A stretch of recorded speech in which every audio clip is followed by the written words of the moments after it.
sacredness. You're taking care of this tree.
It started with a quick series of events where a young man named Josh, who's actually from the States, but who spent a lot of time up exploring our forests, recognized that there was a road being punched into Fairy Creek and that it was actually the last intact watershed on the San Juan Valley, which is this huge drainage. So it's a very significant place. And as soon as that road goes into the headwaters, it's no longer an intact water system. You've affected everything downstream from that. So Josh recognized it, and the thing was, there was already a group of us, a big group of us, who were feeling really galvanized by a recent report that said that we had 2.7% of our really tall forests left. So we were feeling like we were losing our last forest. The government had promised to change something, but at the same time, they had just upped the cutting of old growth by 43%. And I think the combination of finding out how little we actually had left and how much our government was betraying us really sparked something different than the old environmentalist movement that would have just marched to the legislature. We were all feeling like this is it. You know, if we don't act now, then we're just a bunch of people who waved signs for 30 years and watched all the old growth go while people promised change and basically lied to us. Life in my matriarch village was actually pretty good before their jungles got decimated. They had lived there for several generations, and they had been always harvesting only what they needed. They never took more than what they needed. So the fish were plentiful, the boars were plentiful, some of the fallow wild deer out there, they were plentiful, so they didn't suffer for food or anything. They live in traditional thatched huts with mud floors, and they still use cold cellars to this day. They live very simply, very little. What we desire here is, you know, we are all on the internet, we have our cell phones, all that. In my matriarch village, they have not changed their technology for many years. They still have just one generator, and it runs like a rabbit ear TV, and they had movie nights every weekend. They would watch 2 movies, put the TV way up on a platform, and the whole village would gather. People would bring food, like a potluck, and they would have like a feast time. Back in the day, they did not ever have to worry about finding a wild boar to be able to roast and share with the entire village. The men for these feast days would come back and they would have all these fish and they would cook all the fish for everyone. They can't do that anymore. It has affected the village very,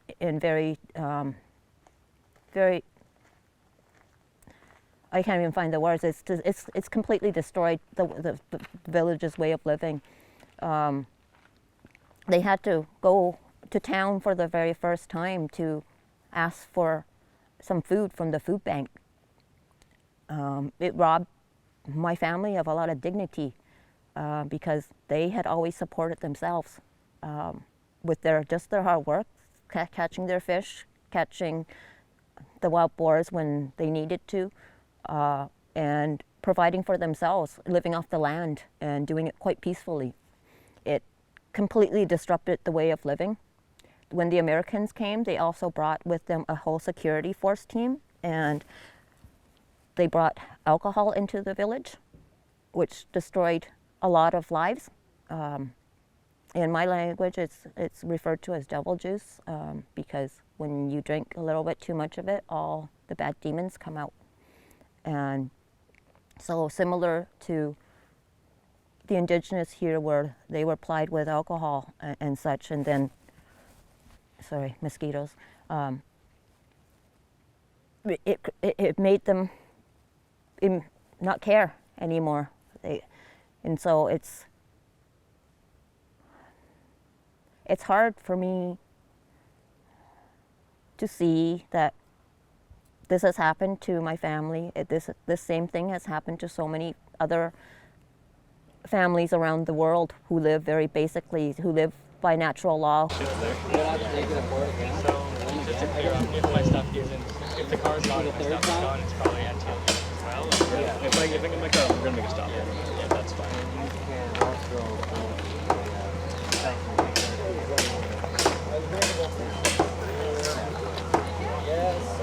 also describe it.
We didn't come from north in one zoop, like anthropologists say.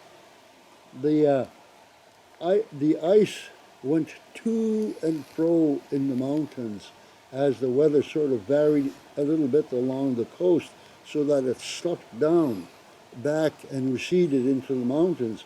And then our people would come down here and harvest the endless stream of fish that were there. And then it would come back, so we'd be pushed south again or north and all the way back. So I was thinking, now let's see, we were a true subsistence society along the coast, and that we were just starting to adapt and refine our skills in here. One glaciologist was nosing around Renfrew here, and he said, "You know, Bill, I think up there in Prairie Lake and all them places on Browns Mountain," he says, "there was at one time a 700-foot thick glacier." And he said it went back and forth, back and forth. And I thought, that means my people were here 3,000 years ago, and they went back and forth with the glaciers.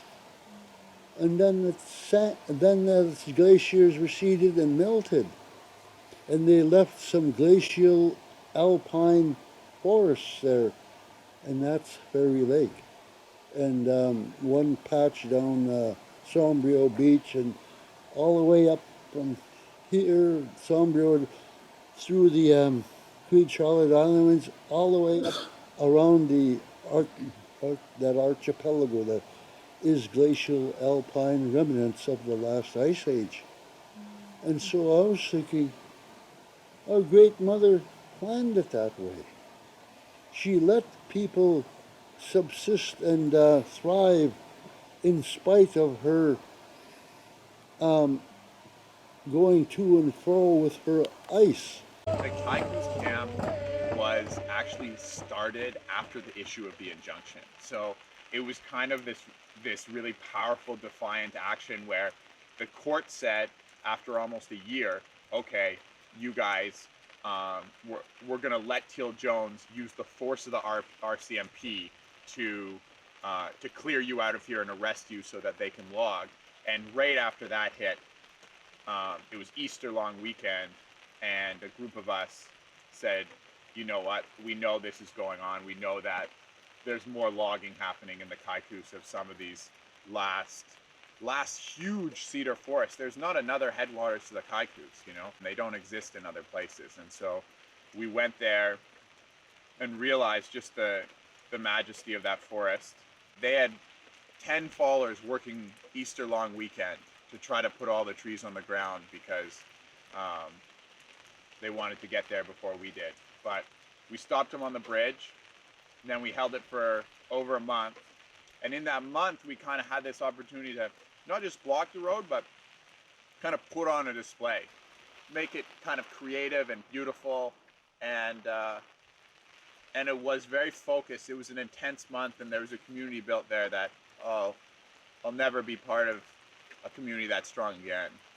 But they hit us first.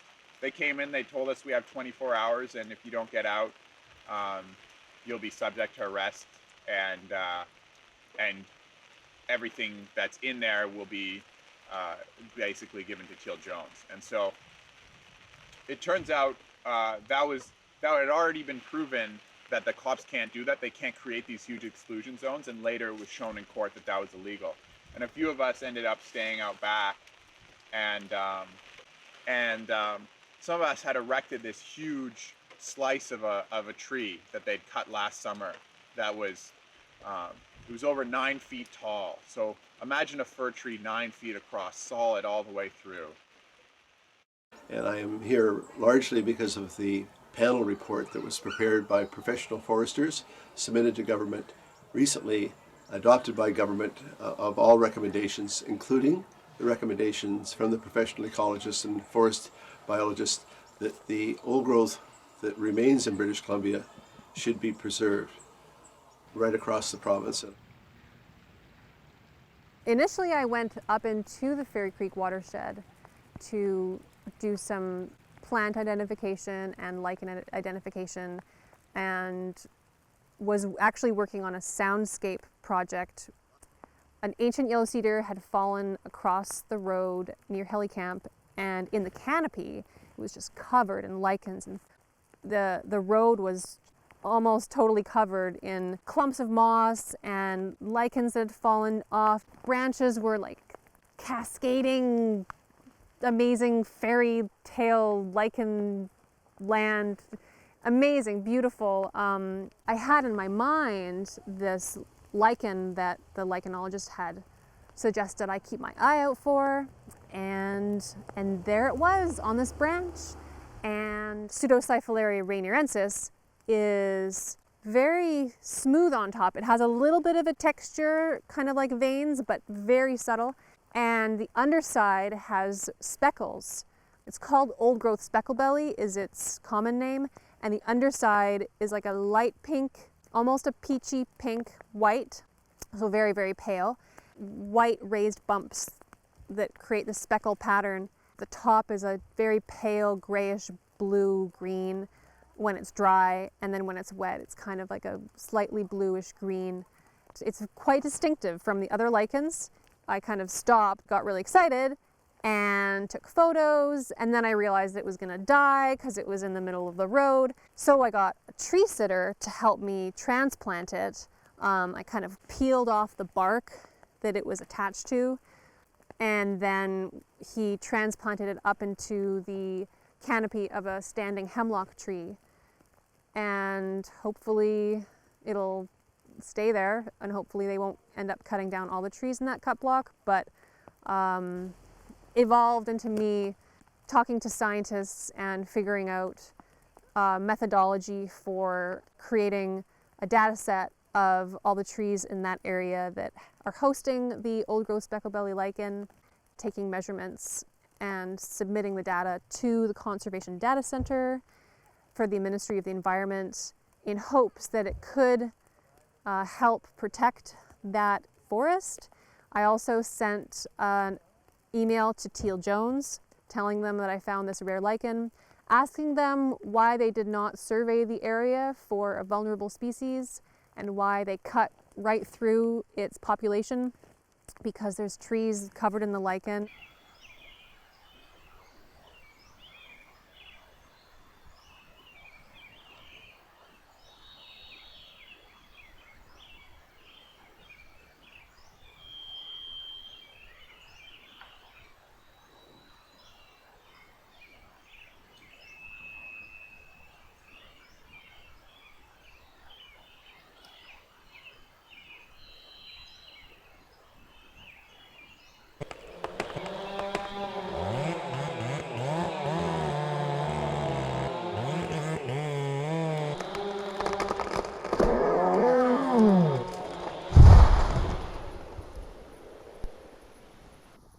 Well, the consequence is clearly that there will be much less opportunity for these very old trees and the environment that they are located in to sequester carbon out of the atmosphere. And that means that we will be faced with a much more significant challenge globally to deal with the rising increase in carbon, mostly from, if not entirely from, human activity. So really, this is our saving grace currently, particularly places like the boreal forest, where there are widespread stands of trees that are sequestering carbon out of the ground, out of the air rather, into organic structure in the form of trees and further down into the roots. So it's bad news. There's no way it can be described than anything else other than a devastating future if we don't do something about protecting our forests more than we are now.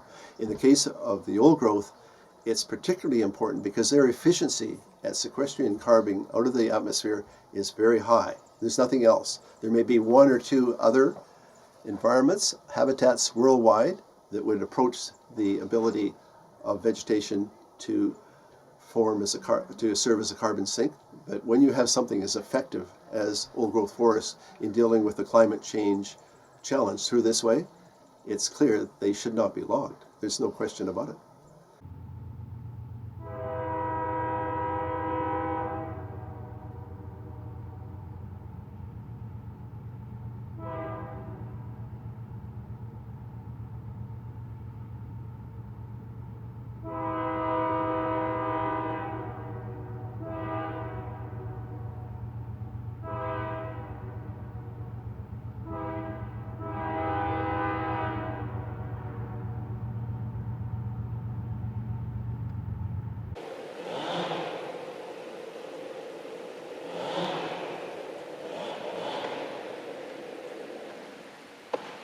in a clear cut, it's very sad and bleak. In the community, it's incredibly magical and powerful, full of literally so much energy in the air, sparkles, power, energy, love, constant love that's just endlessly surprising and regenerative and resilient and uplifting. And I would say the same things for being in the actual rainforests, trees as well. Just, I'm a diver and I've been next to whales before, and I compare it to that, just being next to these massive trees that are otherworldly and so powerful and full of so much wisdom and an energy that as a human, small little human body that only lives a certain amount of time, I could never experience in any other way.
Tall tree, warm fire, strong wind, deep water. I can feel it in my body.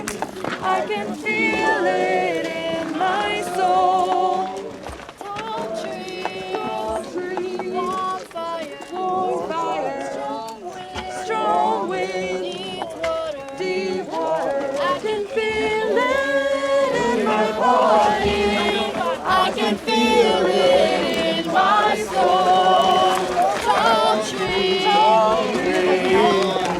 warm water, strong wind, deep water. I can feel it in my body. I can feel it in my soul. Whoa! Hey, be gentle. Whoa! Be gentle. Easy. Why are you pushing me? You just pushed me. Keep us around here. He did not push you. He didn't push you, I got it on video. Sorry. You're good. Okay. Gentle.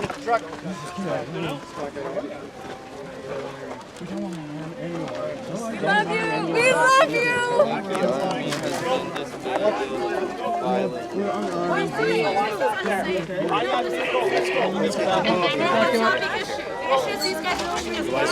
We have our legal. Yep, they'll be coming. Let's go behind the truck.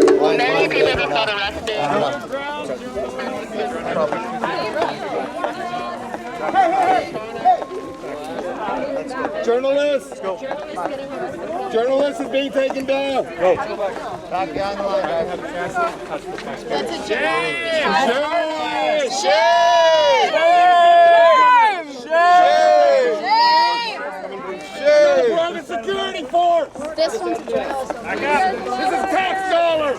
Back up. This is what police do. This is what they do.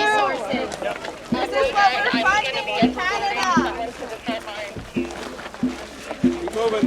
Rough housing and people trying to protect the land. That's what they're doing. That's what you have to go home with at night. Keep backing up. Go home with at night. Let's go. Okay, we got people on this side. Back this way. We have people under the car. Just get past the car and then we can take it. Okay. Take the car. And be careful because Hold. Keep going, guys. We got bodies here. Go to the vehicle. On the other side of this vehicle here then. Okay, that's fine. We got to Create our line up ahead of above. Sir, behind. turn around and go. Turn around, please walk. Turn around. Side of this car, Walk guys. your camera back. You don't need to go backwards. Go all the way. If we can get all the way to the signs, and then we'll let them work here. All the way to the Back up, please. Keep going, guys. This vehicle's clear. Double check. I came quite late in the night, and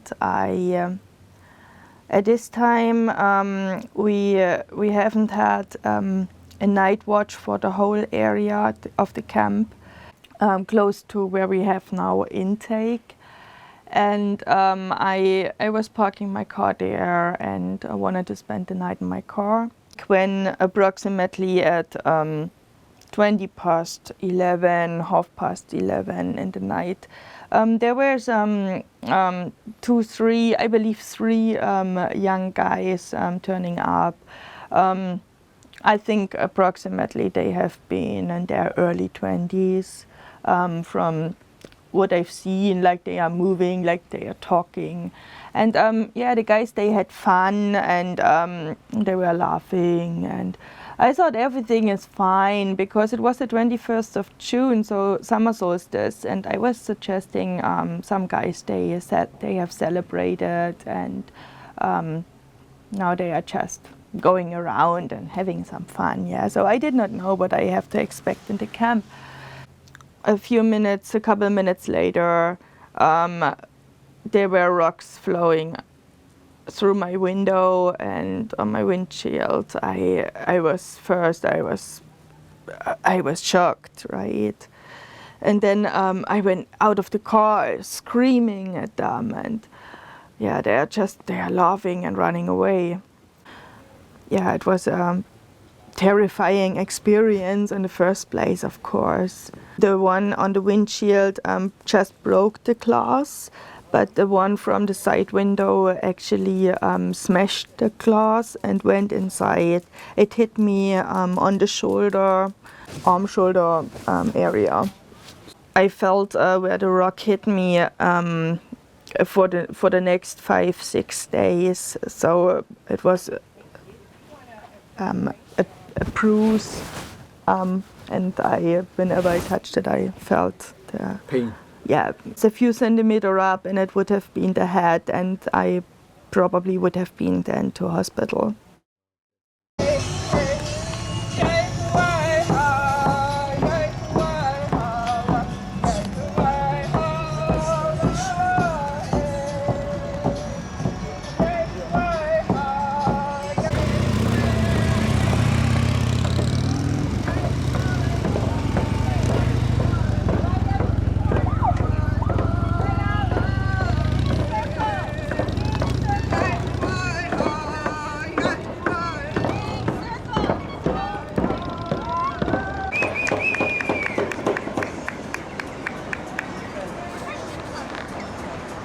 So what are we here for today?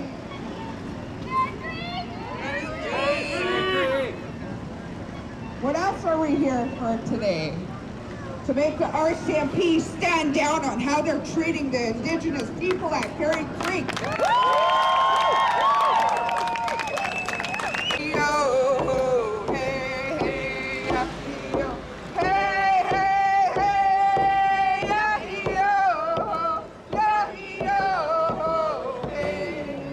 The protest that's going on out at Fairy Creek is a peaceful protest. Everyone that's there welcomes everyone with open arms, an open heart. We all stand together to protect the old growth, just so that our next generations get to experience what I got to experience, because I actually got to see the old growth.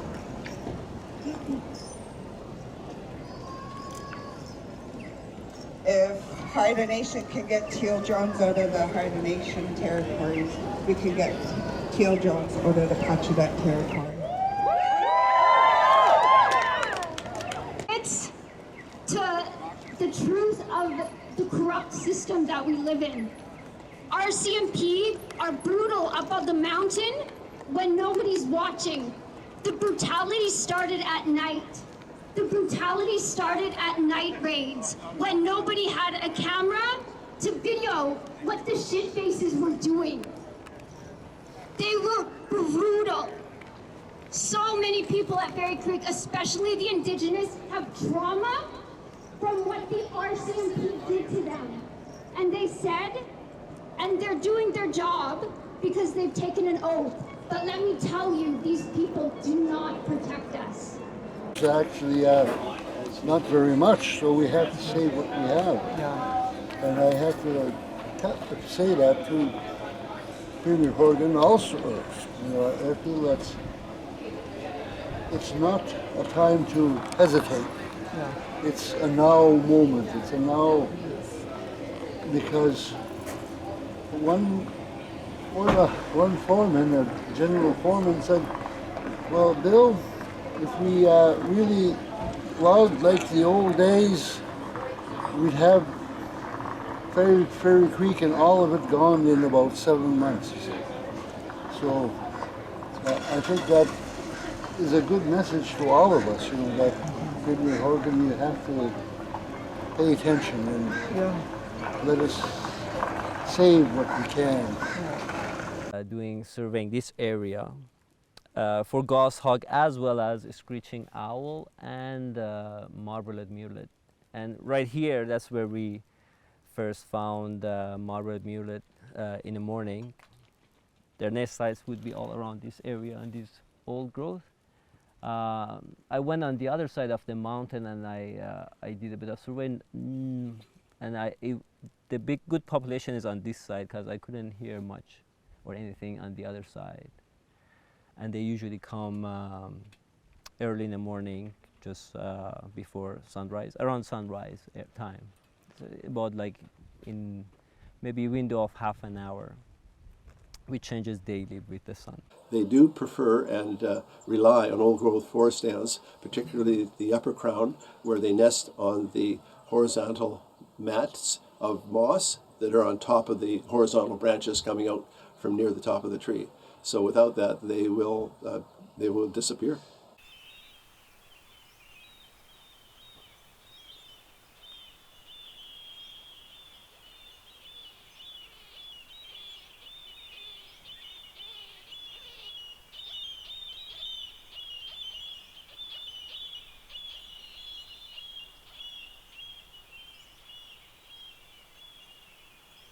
I worked for BC Forest and that, McMillan and Brodell. We were tramp loggers. There's lots of logging, lots of woods. You can get a job anywhere you wanted.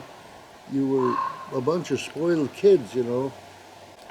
But yet, like all people who were doing the wrong thing, you know, like doing drugs or drinking myself to death, you know, we get the odd warning here and there.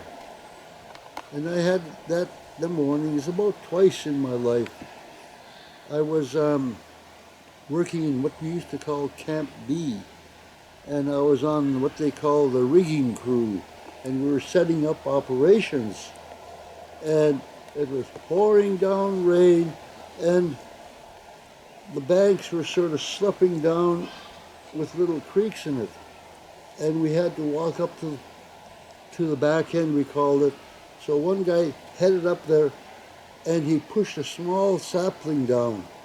And this great big husky guy picked it up and said, "Oh, you poor little tree."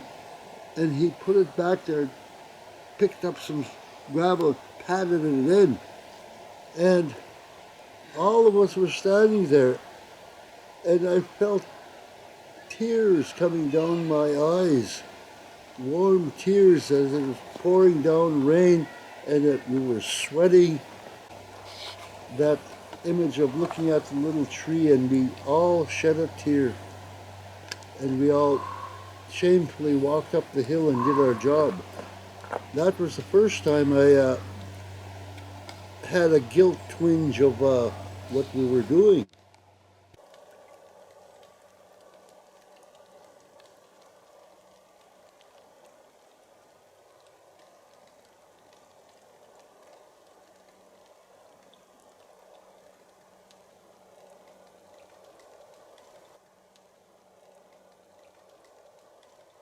Well, there are many special features. The most well-known attributes deal with the tremendous diversity, the biodiversity that the old-growth forest offers. For an example, in one recent area that was examined, in the crown of the trees, which of course are very large because the trees are immense, there were over 200 new species of insects found. They'd never been reported or recorded before.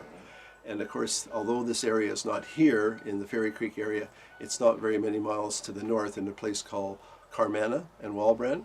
And so we're expecting the same number of species to be found here, given the opportunity to find what's in our local area around Port Renfrew or Fairy Creek. Unfortunately, the logging is continuing without this knowledge. So look at the United States. There's vast tracts of land that have been set aside from logging in order to protect the marble murrelet. We shouldn't be different.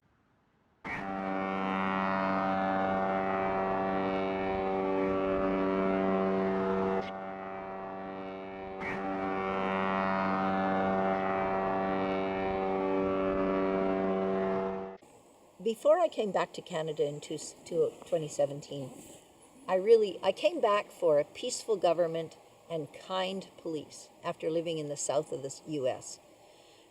Trump had been ruling for 4 years, and the politics were filled with lies and destruction. And I was coming back home where environment mattered, where police were respectful, I thought. And I came back and my brother said, "Oh, Barry, don't fool yourself. Government is government everywhere. They're just as dishonest here." And I began to see it. And then I'm immersed into the Indigenous population here on their land, and I'm seeing the corruptness of the government and the heartache of these people and the destruction of their culture. And I couldn't believe, I grew up in the 50s and 60s and never heard a thing about this in my education. Never knew an Indigenous person. Never heard any history of what the government had done to the people that belonged on this land. And so it was like, the fight was on. Several individuals, you were not cooperating. There was some other people, and unfortunately, I'm going to try to negotiate to get the two of you in as close as I can to the next one. But now I have because you had several officers trying to push you back the entire time. And sir, I was going back, and then I had two officers push me. No, listen to me for a second. No, I'm not. I had an officer push my breast. No, let me finish. I was right beside you. Please, let me finish. I had an officer push me and I fell down. Another officer pushed my breast. I was trying to move backwards. This is not okay. I was trying my best. I'm not here to fight you, man. But this is not okay. I was pushed on the breast and I was pushed down on my ground. As I was going backwards, I was being told to be pushed. I saw you fall. You fell from the concrete ledge. I'd already warned you that it was dangerous to be on that concrete ledge. No, I did not. I listened to you, and please listen to me, okay? Okay, I'm listening. You fell off the concrete ledge. I didn't think it was safe for you to be there. I actually asked you earlier than that to back off. Sir, that's not the fault that I'm talking. I'm not going to negotiate with you on this, okay? I'm not negotiating. I just want people. All I'm going to say, I'll give you guys another opportunity. We will reassess again. But in this case, I just saw what I just saw there. It makes it difficult for me then to go to the commander and try to get you in closer because we can't manage it. We can't manage it. So in this case, I'm going to try to get you closer. I'm going to try to get that individual closer. But there was no operational risk to your officers that we were there. No, there was a small group of people, about 7 people. You surrounded them and moved them back. Crowd, so we could sit on the outside and shoot. Y'all move this crowd back. Are you going to act as demonstrators or are you going to act as media? You're director for your own company. I've already told you my members. You can be both. You can be both. You can be both an activist and a reporter. No, we're not. But we need to be able to see. I'm going to facilitate. Listen, and I mean this sincerely. I'm doing my best to get the best capture. It is not our intention to hide the arrests or keep you from anything from being visible, but we have to be safe and we cannot interfere with the operations of these officers. When I see them struggling, that's when everything gets pushed back further, okay, but sir, you guys? we were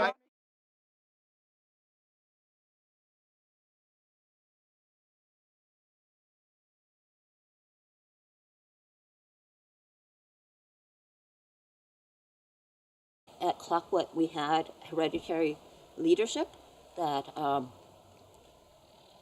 and they were, we had a lot of Indigenous people that were fighting with us. And with this, we have an elected council who are saying to get out of Fairy Creek, but then we have the hereditary leaders telling us they want us here. So there's that split within the nations. An issue with this blockade, with the confusion between who do we listen to? Do we listen to the elected, or do we listen to Elder Bill and Victor Peter, upcoming hereditary? It was a challenge. There were 50 different kinds of diets people wanted. There were vegans and vegetarians and meat eaters, and the meat eaters were tired of beans, and the bean eaters were tired of not the right kind of vegan meals or the things that they wanted. And so there were always challenges. Was it brown sugar? Was it white sugar? Was it honey? Was it, oh, can't eat honey, can't eat this, can't eat that. So lots of people would come through the line and they'd start asking, has it got this in it? Has it got that in it?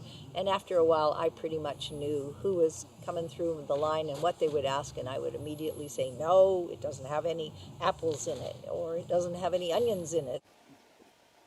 At headquarters, there were a lot of people that would set out for late night missions, and so it was stuffing their backpacks full of good food and not just granola bars. I was cooked at River Camp for 2.5 months, and there was so much police action at the time there that it got pretty scary. We had the police coming through in the middle of the night, and we had the green guys coming all the time, and you had to kind of hide the knives because they'd grab the knives or the axes or the shovels or whatever they could grab as they'd go through camp. And so, the easy, fun summer party was over, and it was time to really get our heads down and go after the job. Going. It's unlawful. We love you. We have to be within witness of them. Unlawful move of the exclusion line. What? That was Bags. Keep going. Keep moving. These two are not. Stop pushing. We are moving. We have no eyes on our folks. The port is very far away. We're too far from our folks. What are you doing? I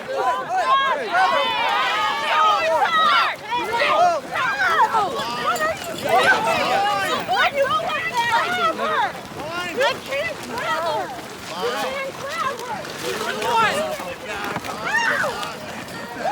Get back!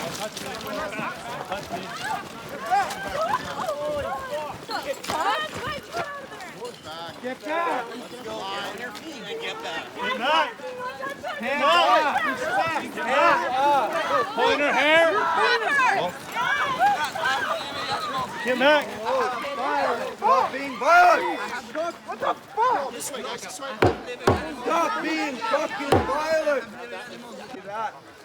No human spirit. You just chucked a minor. Guided by darkness only. Governed by darkness. What did I do, officer? Governed by racism.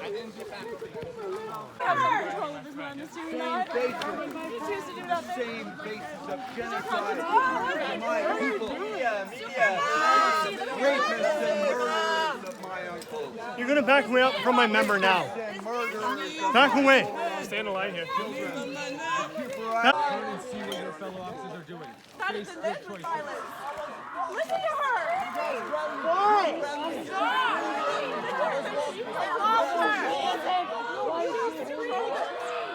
You are going to be held accountable for this! All of your actions! Why is she doing that? Why did you help this? That would help. You stand behind your brother. My legal observing is more important than yours to photograph. I gotta get a shot here. Take a look at your eyes. Take a fucking look.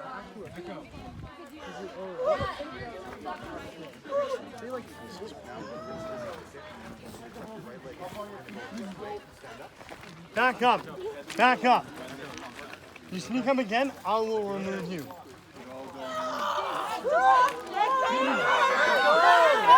are you condoning this by standing by and doing nothing? Why condone this action? Why condone this violence? Tell them you're not resisting! You're not resisting! Why condone this violence, officer, by doing nothing? You have the right in your code of conduct to refuse unethical orders. It's in your code of conduct. You have that right. This is We love you, lemongrass! That's the right. You can't be protected by your union to refuse unethical behavior. You have that right, officer. You don't have to be here. You don't have to condone this. You can't walk away. Your union will say She's not resisting. Just stop. Stop. It's already traumatic enough. Back there. This time, get them away. My mom was with me. Please don't push me. He's helping me.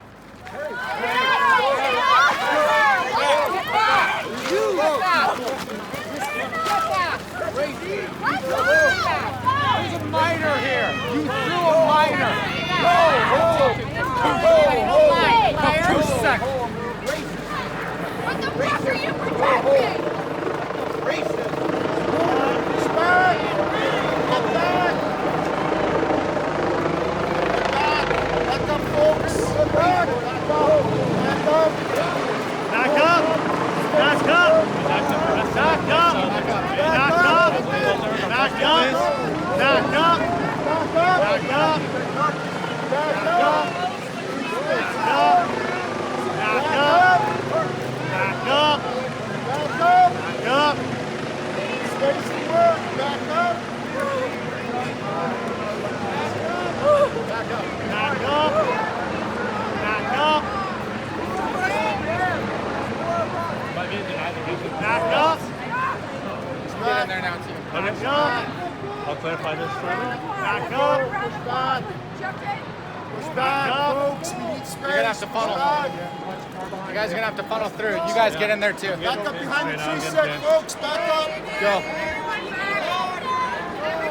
A mass violent act and target BIPOC and Indigenous land defenders. It's all gonna be catch and release.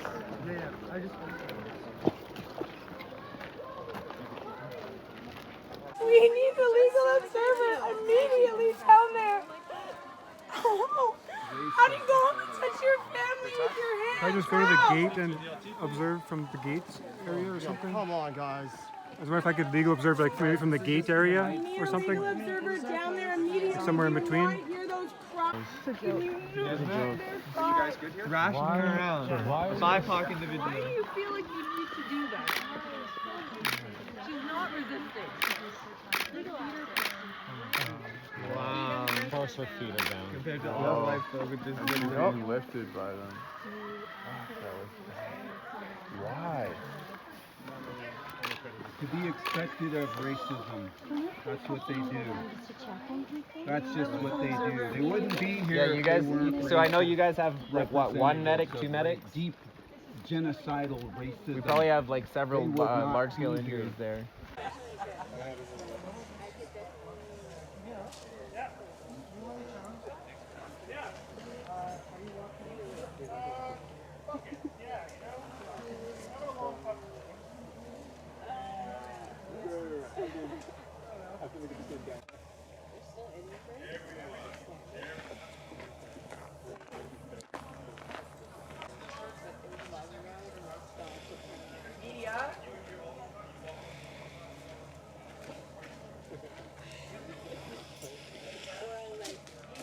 One of the first challenges I faced was when I first kind of came up here, there was nothing really set up for anyone with mobility issues. I have 3 progressive illnesses. They are post-polio, scoliosis, and osteoporosis. I walk with 2 long leg braces and a cane, and I can get around to most places, but I had difficulty because when it was first here, like I couldn't even access some of the outhouses properly because the trail was a little bit too rugged for me. So I couldn't really stay longer than a day or a night. But we did get a few accessibility things done and built, not just for me, but for elders who have mobility issues. anyone else who has mobility issues. This is the very first blockade that has actually put accessibility up as a priority. As far as I know, correct me if I'm wrong, but why it's important is because a lot of the elders have a little bit of mobility. They're older in years. They don't kind of move as well or as fast as they used to be able to. And I want the elders to be able to access the trees here, the grandfather tree, the grandmother tree, access the sacred waters, access the places that give them healing powers. And right now I'm in the midst of kind of making a lot of that happen. We do have accessible outhouses now. We are trying to clean up some trails to make it a little bit easier for anyone that has mobility challenges. And the plus side is anytime we do that, the trail is better for everyone. It's safer for everyone to walk, and also for little children who may not be able to do a lot of those rough trails. So we are just doing low impact because I am part of my whole thing when it comes to working in the forest and doing blockading is to never assault the forest, because the forest and the ecosystem here has already suffered enough from the hands of man, that if we're going to be doing anything, we need to do it in a way that completely respects the nature, the wilderness, the ecosystem that we are trying to protect. So I am incorporating a lot of rope into the building. Instead of using nails or screws, we are going with mostly rope. We understood if they destroy that, they destroy that place, that very necessary place, like our general store where we get our medicines, where we get everything to build everything that we build. If they destroy that, they destroy our ability to live as the Creator intended us to live as human beings. Period. They will destroy that. That means our indigenousness is in the balance right now. Without an ancient forest, without a place for the salmon to go, without all of those medicine plants and all of those natural animals being well, they can't live in croplands. The natural animal, a circle of life, cannot live in croplands. It just doesn't happen. They live in an unharmed ancient forest where we would know how to harvest from the giant trees very respectfully. And so I wanted to share that quick story as an understanding of how deep the work is that's happening, this work that's happening now. I originally came here because I heard there was a movement to save old growth. I came about 2 months ago just to check it out. I found something way more beautiful than I ever could have imagined. I found a family.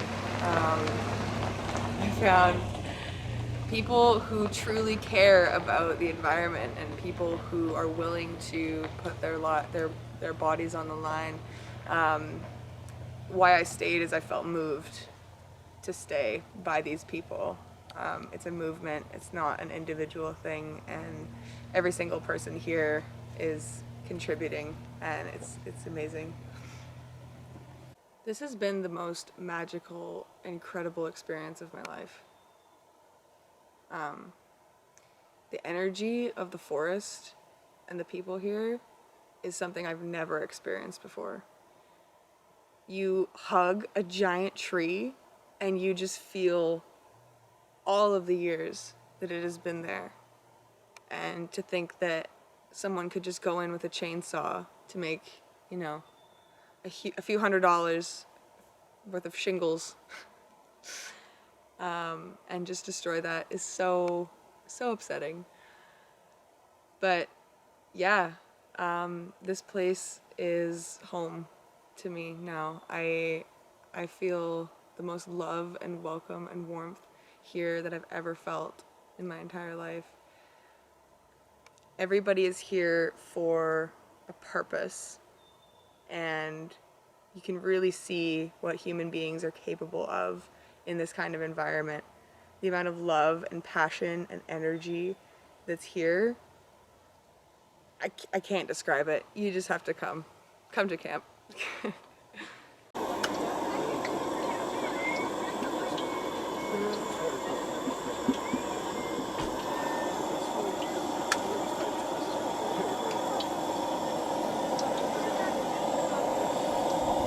When it heats up, you can put more bannock in at once. Yeah, it just wasn't warm enough yet.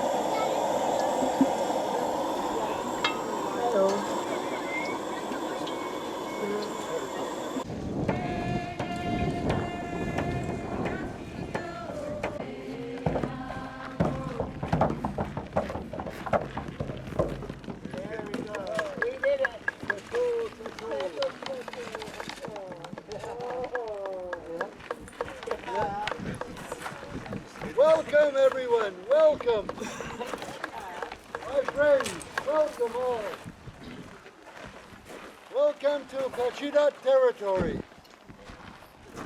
It's a custom of my people to welcome all people at all times. And it's a recent political thing to say, go away. Well, we're here for a purpose. For our own growth.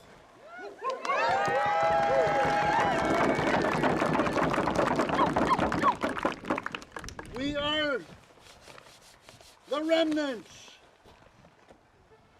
of our great mother's great mission for us. And we are now reborn, rebirthed, and multiplying. And we are growing. We're one year. Happy birthday.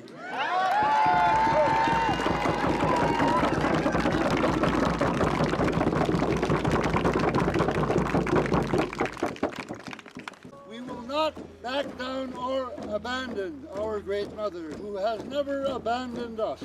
And we are her remnant that we will grow into her memory, and she will regrow this whole world that we are flourishing in.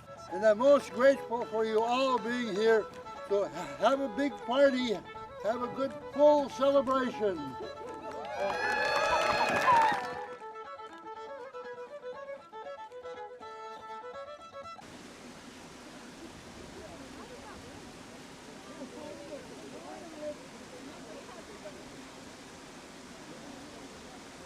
Physically, I can't say I'm any more worn out, although sleeping on a rocky road now is not as appealing as it was in the beginning. After 7 months now, I like my 4-inch pad in my car, but I still sleep in the tent occasionally. And laying on the road now means something different. It's laying on the road to fight for the land for these people, not to sleep and be comfortable. So emotionally, I cry a lot more. It doesn't take much to bring me to tears anymore, because there's the reality of the pain is very close to the surface now for me. Spiritually, I'm so in awe of the Indigenous people's understanding of their Creator and the connection with Earth. I was not brought up communicating with trees and rocks and water. I was not brought up offering prayers to all of this.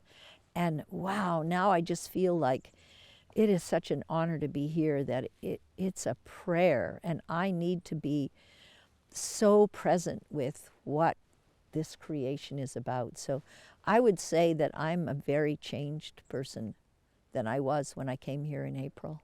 Happy birthday, happy birthday, happy birthday, happy birthday, happy birthday. Oh, happy birthday. Oh, happy birthday. Then you have a circle, you really got it. You got the baby, you got the child, you got the adult, and you got the elder. Now you really have it. So we're We're bringing it in. We're roping it in, family.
When I'm older, I can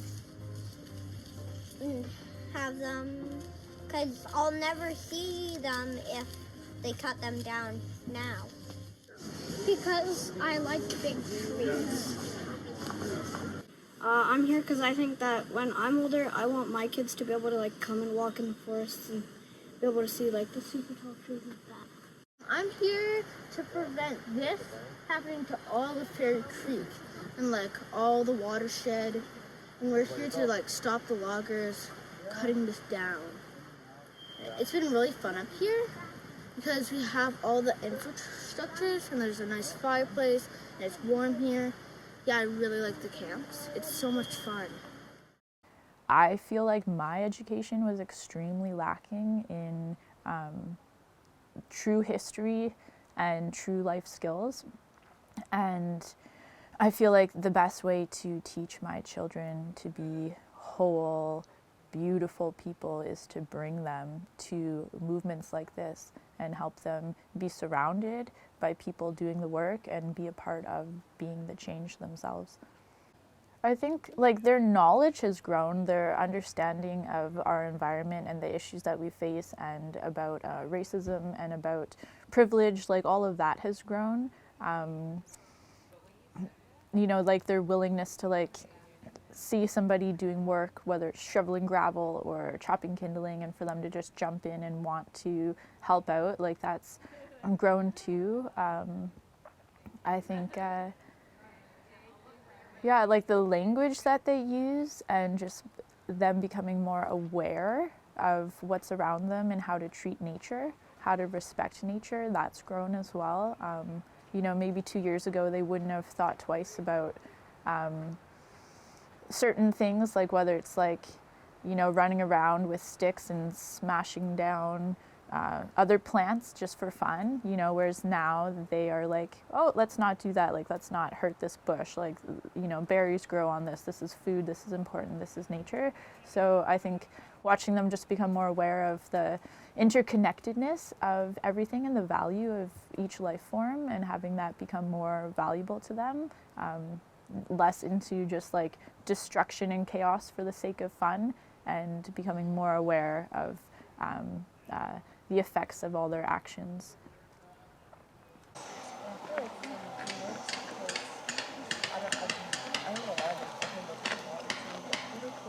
These are very courageous people, and many in the crowd here are as well. We're all here to stand up for the forests. And we have almost nothing left, so we all know that. And why the hell is the government not moving? They're stuck. I would say, let's call on Premier John Horgan and his sleazy politics. This is what they are. A colonial defensive chalk and log. He's not dealing properly with First Nations in any way. It's time for massive change, but we can't wait. The old-growth forests, what I call the ancient forests, cannot wait. We have so little left. The fact that they can't even understand that this is incredible. I've been involved for over 40 years. I was at Clackwood, I was at Mears Island, South Morrissey, Coutts-Matine, and many other areas on Vancouver Island and the coast. And I know what it's like. And we used to have a lot more, and what we have now is a pittance, and they won't even allow us to protect that. So I think we have to protect all the remaining old-growth ancient forests now. No deferral.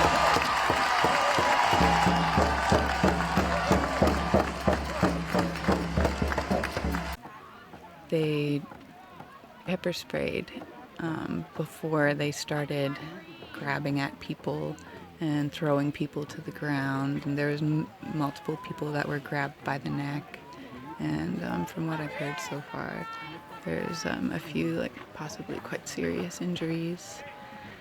And so when they were pepper spraying first, then like everyone who was in the group, you have to keep your eyes closed, and you can't see each other, you can't help each other as easily, so it's harder to protect each other. That's why they did that, so that we would lose our solid strength of being there for each other. I was lucky that I kept my eyes very, very tightly shut, but I had RCMP reach in and pepper spray directly on my mask. So it was obviously intentional. I wasn't at the front. I was a little ways into the group, and yeah, they reached in and sprayed like right on my mask so that I would have to take it off. But even, with it being only there for a few moments, is still this extreme burning. Your eyes start to water and feel like it's just like this searing kind of pain. And pepper spray is designed to make you lose connection to your senses, so it's harder to understand what's going on around you. How long that be aware the suffering last?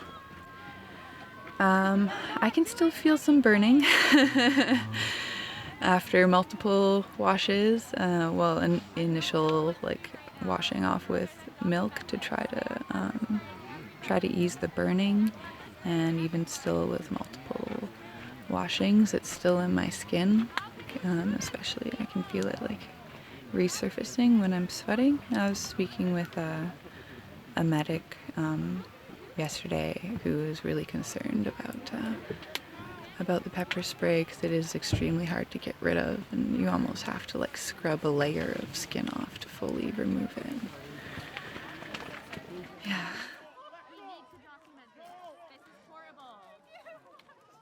30 seconds later, I hear someone say, "They have pepper spray."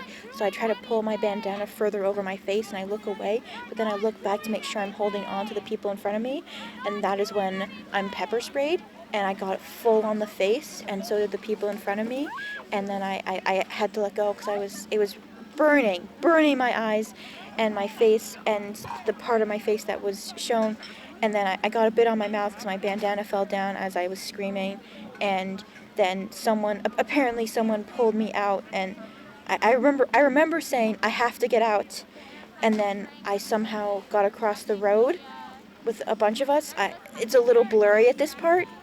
And then my friend Radish is people pouring water on my eyes, my face, and then she helps me because my hands were shaking, so I couldn't open my eyes. So she had me lie down and kept pouring water on my eyes for about 15 minutes. And then we went down, just a 2-minute walk down to the creek. We walked fast, and then other people slowly joined us as we were just dunking our face in the creek because it felt a lot nicer. And it was easier than having the water constantly poured on us. So that's what happened. And then after about an hour and a half, 2 hours after being sprayed, I noticed that I had a bruised rib and it started to hurt, and it still hurts today. So there's like a small purple line under there. I don't know exactly how I got it, but I'm sure in all the people in the group we were in and the police shoving us, I just must have somehow gotten hit. I don't know if it was police or whatever. It was all a little bit blurry after I was sprayed. But yeah, I have a little bruise on my eyebrow as well and one on my nose. So that's just a few small bruises that I got from that. But the pepper spray was extremely painful. My face was burning, and I was seen by our medic named Emma, and then I saw an ambulance, and they documented what happened to me and gave me baby shampoo on my hand because my hand was burning, started to burn some more as well, and my face, and then I had to get some more later on my hair, just to make sure that I got it all out and put all my clothes in a bag so that in case they had more pepper spray on them. So.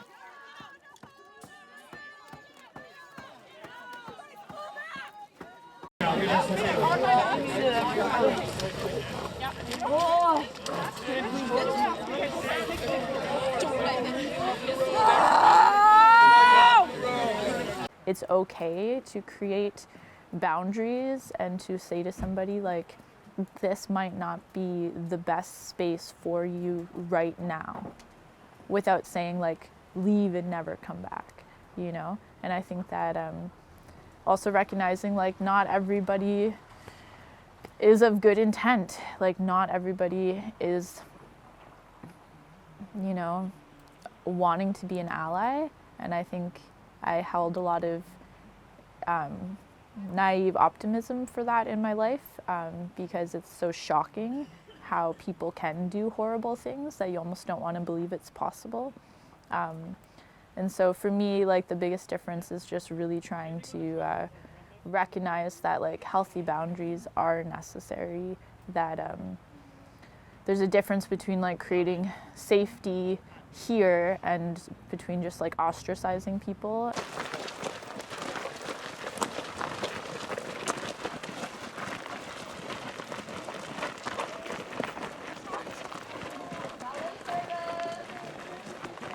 Just stuff like relying on tobacco and just running yourself into the ground with 16-hour days, like making sure I eat properly. These are all old habits that almost killed me a few years ago, and if there's one negative thing that is coming up again from being here is just falling back into those old toxic habits that I worked so hard to get out of. As for positive things, like I was interviewed by some other people a few days ago, which is during this beautiful like sharing ceremony.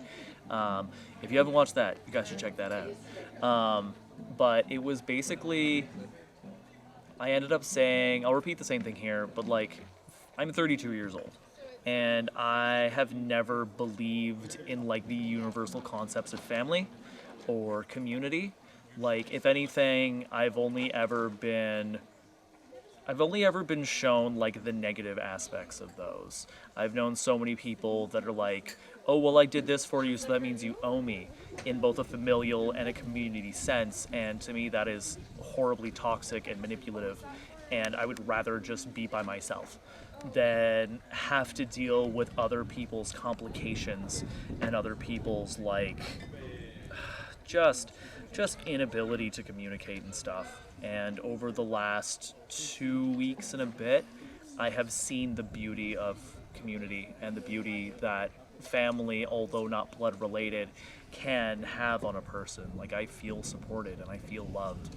I have a very hard time reaching out whenever I'm having any sort of emotional issues. And there was a few days ago, I'm not going to go into why, but there was a few days ago I was really, really, really, really upset, and just like pushing through the day, trying to get through it. And a few people just came up and they recognized that I wasn't okay, and they asked me, and they kind of like, I kind of need somebody to just sort of pry it out of me a little bit, to be like, hey, are you okay? Are you okay? Yeah, but are you okay though? And eventually I'll just open up to them and just tell them all the things and rant about it. And that always makes me feel better. But I really, really don't like being a burden on other people, so it's really hard for me to reach out. So that's been a really positive experience for me, just like making really close friends in like the matter of days. And just like having the feeling that I am going to be friends with some of these people for the rest of my life. At this current point in time, literally the only thing we have to cook with is 2 Coleman stovetop burners. So that's 4 burners in general, and that's it. We have nothing else. So we have no oven, there's no flat top, there's no deep fryer, there's no salamander, there's no... Like, we also don't have refrigeration, so that's just a very careful balance of just like constantly rotating things, making sure that we label everything with like leftovers and stuff. Everything has to be labeled with dates, making sure we don't serve anything that's more than like a day old, depending on what it is. Just really, really staying on top of all of the things that we have. And making sure that, I don't know, I'm particularly specific about like serving stuff that won't make people sick. It's really important to me. Making sure everything's always as clean as possible. Yeah, getting ice packs from people is really nice.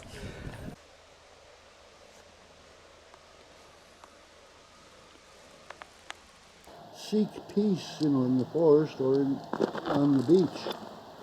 And I think that's all. My first exhortation to you is that, yes, let's do that. Let's seek peace in the forest, and let's go to our Great Mother's creeks and cleanse ourselves in them, as well as pray and meditate in the old growth.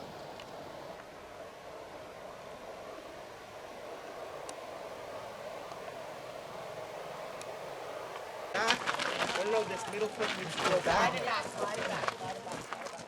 Pull on the rope. Rope. Arms on the rope. Again, slow. Slow it down, guys. Careful. That leg needs to come back, the middle leg. Slow it easy, slow it easy.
I would say the biggest change for me is like I was starting to kind of lose hope in a lot of society. I was like looking around and I'm going, people just don't care.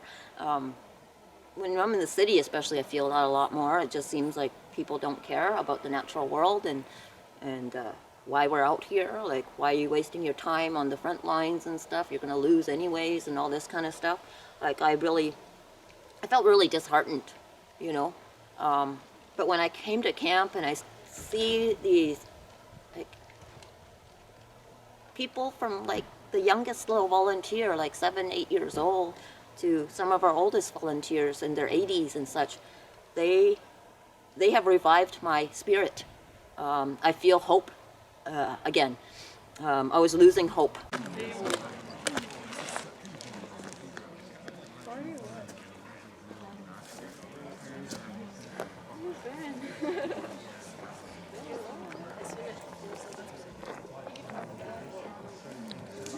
Their job that day, I can only assume, was remove these blockade pieces.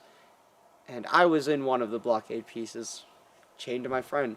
So at the end of the day, they were just that close to being finished, checking off everything on that duties list. But the tripod was still up, so they started extracting us rather than going the safe way, which would have probably taken 2 hours. Bringing somebody up on a crane arm and sawing us out of our contraption, and then taking us each down individually, and then taking down the tripod would be the safe way to extract everybody and get it done. But that would require them coming back the next day, because they really didn't have time to do that. So instead they used a chainsaw and they cut down the leg, and it just fell over. Because I was chained in, both me and the person I was chained to, we were on top of the tripod, well over 10 feet off the ground, and without any warning, the tripod was falling over. They cut out a section well over 3 feet of one of the 3 legs, and we told them if you cut that, like it would be unbalanced. And their tactic, I'm assuming, was to try and scare us to come down. They tried to bribe us to come down at first. This was one of the first few tripods that they had dealt with, so they weren't really experienced with what tactics would be effective. Now they just wait. That's their main thing, is they wait for us to come down, because anything else would be very dangerous, obviously. So how high you are falling from where you were on the so top they of had they started by removing a small piece of the tripod, so it was shorter, it was closer to the ground before they finally knocked it over. So I'd say by that point I would still be sitting, like my seat would be about 12 feet off the ground. So you fell from 12 feet to the ground? 12 feet directly onto the rocks of the logging road. Which part of your body landed? My shoulder and my head. So I have a damaged rotator cuff and a nasty concussion. So your head also hit the rock? Yeah, I have a nice scar. When I shave my head, I get to look at that all the time now.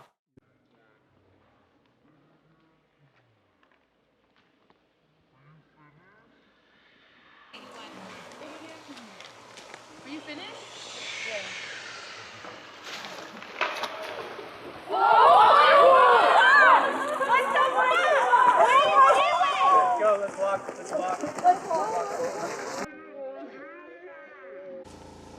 Ask the Creator to hear this prayer on this day, and to put that healing light, the sacred light of the Creator, on the work that we do for these ancestor beings that we're standing up for, our ancestors. And, I already did. Cool. And just put that healing light on those beings, and to protect them, to give us all the strength and all the wisdom to stand for them. Those are our ancestors, and I can speak from my culture, our culture of WSÁNEĆ.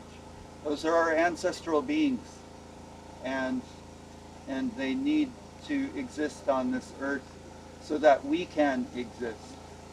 Without the home of the animal people, the ancient forests represent the home of the animal people, and we never killed one of them. Our WSÁNEĆ people never went out and killed those giants, the ancient ones. our ancestors. We never went out and killed them because we understood if we were to serve disrespect to that home of the animal people and those medicine plants that grow within that land and that sacred area, that those beings would become disrespected, and without respect they can no longer gift us as human beings. It's an understanding, and it's a two-way relationship to have that respect for them, deep respect in every single action. Then they continue to gift us because they understand that respect. But if we serve disrespect, then they will not feel respected. They will end their gift for us. That's our way. Hi! Do you like the forest? Yeah, I do. Why you like the forest? Because, green is my favorite color, and I think it just like looks good on me. My eyes are green, and for me that's good enough, right? So how do you protect the forest? You scream at it. Why you need to protect the forest? Because shit, I haven't got the script yet. Because it's really important for oxygen, and also because we are on unceded Pacheedaht and Ditidaht territory, and they need their sovereignty back, right? Yeah. So that's why. So grow up, kids, and just go out in the woods and save the trees.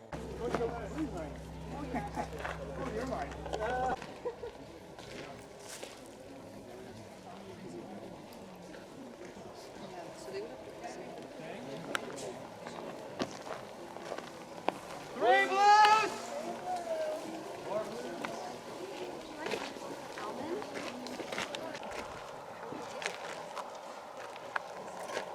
Can you walk over?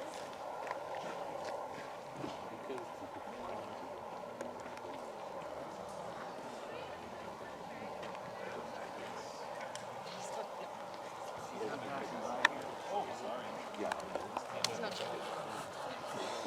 I spoke to both of them.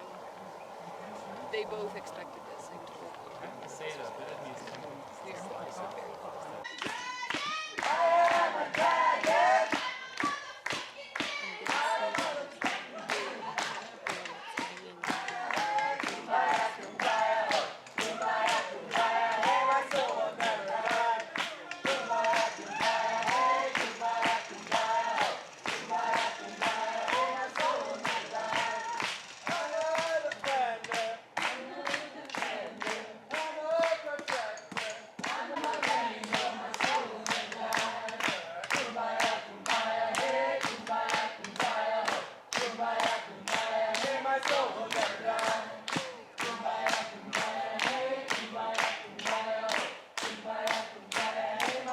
The other thing that I witnessed was there were a group of maybe 20 of us that were holding the line one day. We were just peacefully standing there singing and chanting, and the police came at the crowd and they lunged at specific people and they ripped them out of the crowd. They dragged one person by their bandana, choking them under the neck to the point where they were unconscious, and continued to drag this person along the gravel.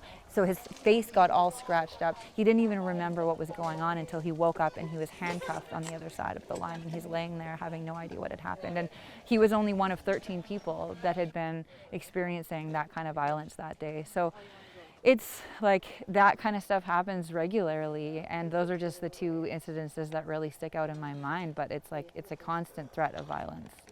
I have changed 100%. I have had chronic health challenges for the last 4 years. I've experienced mental and physical challenges, and coming out here I have been able to heal from pretty much all of the symptoms that I had before. The main challenge is, well, lack of sleep.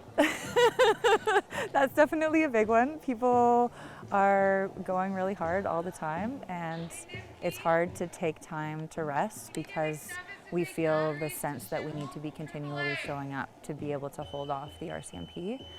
But I think for me, the greatest challenge actually is staying rooted in love and compassion in the face of that violence from the other side of the line. Spiritually, I'm connecting to nature.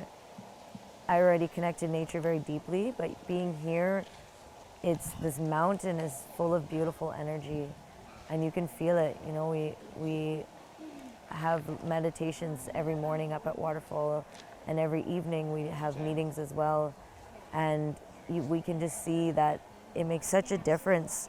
And when we do these meditations, we can go in so much easier, and just so collectively our energy, you know, we ask for something and it feels like it actually happens. The trauma that comes from watching the violence is quite difficult. Having the people you love so much being pulled away because they are just standing for the land that they believe in is quite difficult to watch, and is very emotional to see that, again, that these measures are being taken, and the police officers just keep saying they're doing their job, when really they can be making a change and they can be advocating for something different. As a person that works in the system myself, the only way to make change is by advocating for it. And so to see these police officers consistently just taking orders and saying they're just doing their job is quite disappointing. Again, not shocking, but to see that they just stand around and watch this happen when people have been locked in to things for hours, and they laugh about them being in the heat instead of helping and not doing what they say they do. They say they're here for safety and protection, but everyone in the camp feels way less safe and protected while they're around, and we're on high alert at constant, all the time. And it was 3 a.m, and we had no media present, that people were having axes swung in their face and threats for them to remove themselves from these dragons. When I see people putting their bodies in the line in front of police officers, and police officers constantly threatening them and trying to get into their minds to scare them to stop this action, it's just so beautiful that even if these are threats or not, people are still willing to do what we're doing.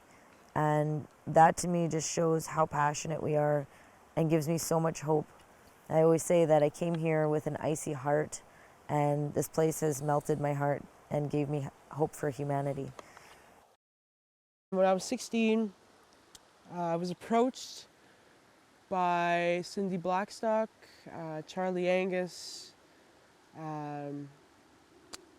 to kind of talk about the First Nations education and equality in schooling.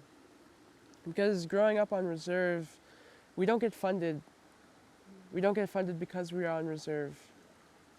So we don't have the proper, the proper learning tools.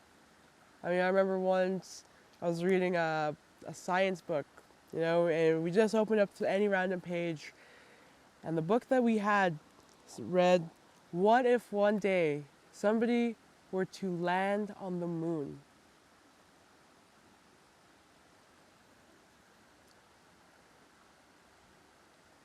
That book in itself was signed by our parents.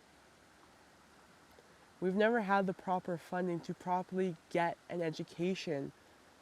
There are some schools out there especially in the most northern communities, where their actual school is a moldy trailer that sits atop a wasteland that makes them sick to the point where these children cannot learn. And they don't have the means to go off to another school because that all goes in with funding that the government just does not give. They do not want an Indian, a native, to have that proper education because we're a threat to the system. And when I was 16, we had that talk. And I remember we had this rally in Ottawa. And I was up there to do my speech. All of us pretty much between the age of 4 to about 17, being the oldest and like a few different teachers here and there. There's a few people speaking before myself, and you know, we're looking right at the parliament, and all of a sudden, the moment the first person spoke, this bell would not stop going, but we still kept talking. We still kept speaking our truth. That bell was still ringing as we were talking. And as I got up onto stage, I was very focused on what I was saying. But as I looked up into the crowd, I looked up into the faces of the young ones. And I could see this fear in their eyes. And they're looking around. So I decided to turn my back and to see what's going on. To the left of me, and to the right of me, and to behind me, and in front, there were militarized vehicles that were there, and SWATs. And I stood there, and I watched as they pointed those guns at me. As I said, I would not stop speaking, because I'm an Indigenous youth, and I need to get this out. I looked at them as they held a gun to me, and I said, if you want to shoot, shoot me, but do not shoot these young ones. And I looked at them, and we were surrounded in a complete square to the point where no other person could come in, of young Indigenous children that were under the age of 18. And we had the government send out a SWAT team, a militarized SWAT team, to point AK-47s at us and other guns. Because us as Indigenous youth have always been, and always will be, a threat to the governmental society.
Restfuls in positions, everybody else. It's not a smear, it's a great one.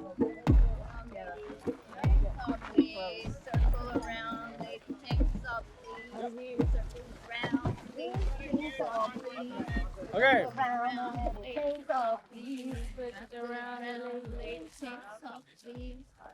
So, everybody, can we have your attention? Guys in the back. This guy's distracting people. Great.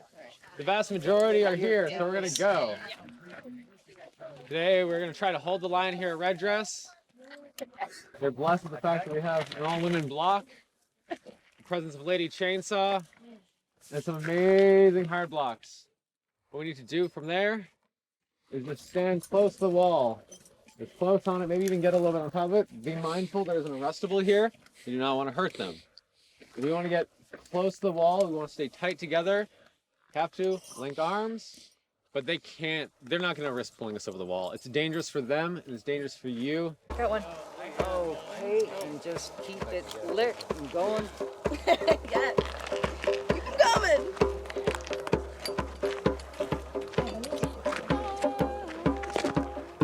Yeah, keep it burning.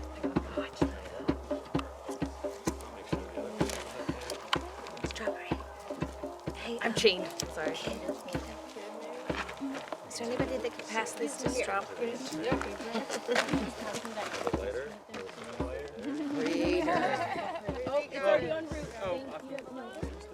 It's your child, Lady Chainsaw.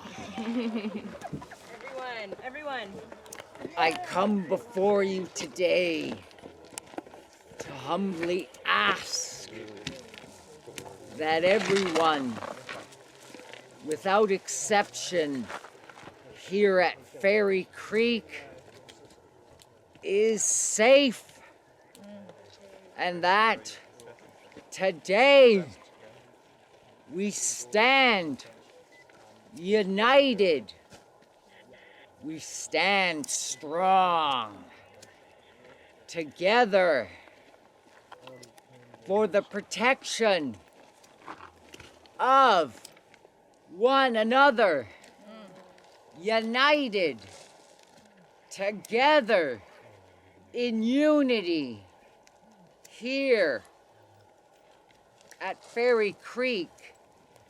Everyone on this mountain, without exception, all of the beings here, not just the human species, the human beings, but the cougars, the bears, the eagles, all of them, all of those that fly, all of those that crawl, the insects, the bees, all of the beings, the life forms, every living being here at Fairy Creek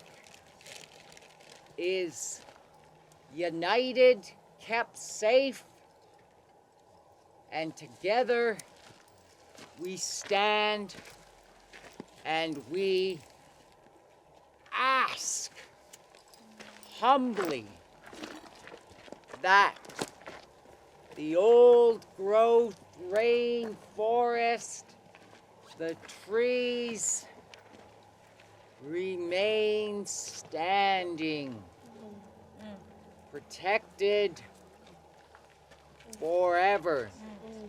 Ooh!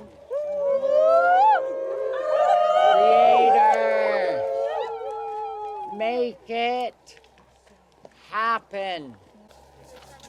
Yukonagana. Why are you working on the missing, murdered, and Indigenous women? Why are you guys there trying to find them? Why are you here? Why are you trying to find these missing women? They have families, but you're here trying to steal more from our people. Stop stealing from our people. Go and find these women. The military is not welcome on unceded Pacheedaht territory. The RCMP are not welcome on unceded Pacheedaht territory. It's true you have not been invited here.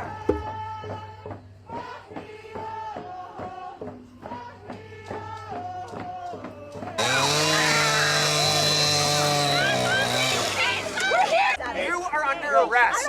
Run. Hey, I know you don't. Don't touch her, please. You guys, Please stop touching my friend.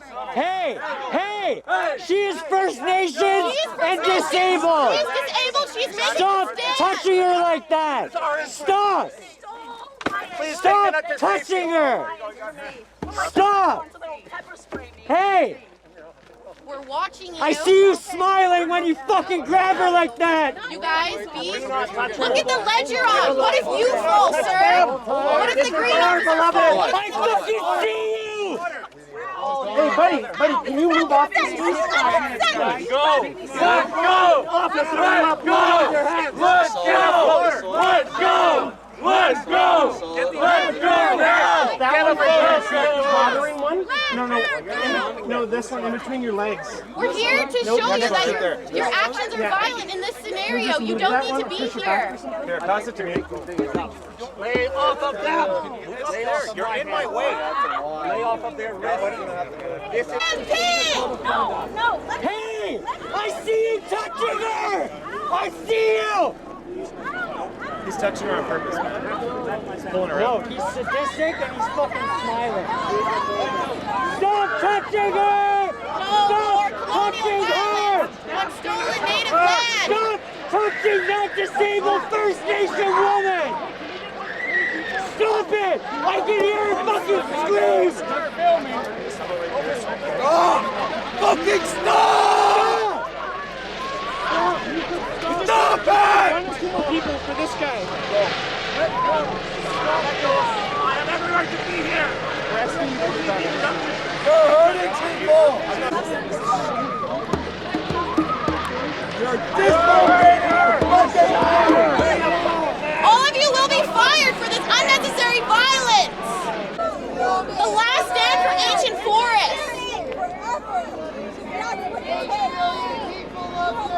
I love you, Strawberry!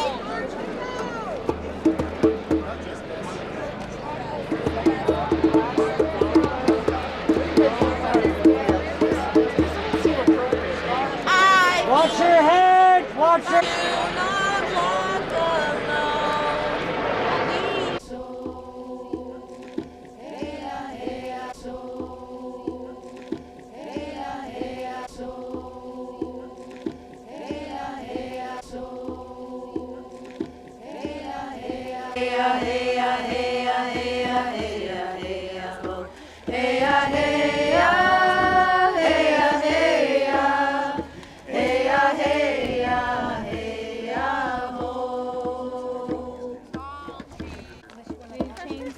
Because the other police officer dropped wood on the other police officer. I have to give them. I'm not going anywhere. Everyone else, make your decision. I'm not Now going is the anywhere. time. I'm standing with Lady Chainsaw and for this mountain, for the indigenous land, that this is their land, not Teal Joe's. This is not your land, this is stolen land. You're fighting for stolen land. You're fighting for a man who would not fight for you back. All You're we ask fighting is that for you money. stand up and walk away Do and not safely. touch my female body. Do not touch my female, sacred, feminine body. None of these female bodies shall be touched. Leave our bodies alone.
Ceremony is really important to connect us to our ancestors. Ceremony brings us back into a realm of the supernatural in our culture. It connects us with all living beings, all trees, all animals. Ceremony is very sacred and it needs to be retaught and brought back to daily life in our people. When a young man that is being brought up the old and traditional way, they get a name and they get a homicide position as they're younger. Just like I got mine homicide when I was 10 years old, and I completed the work and held a potlatch to be considered a gigaman.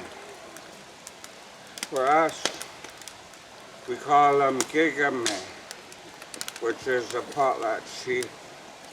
The term hereditary came in when we were forced to do elected chief and council to distinguish between the elected and that's traditional.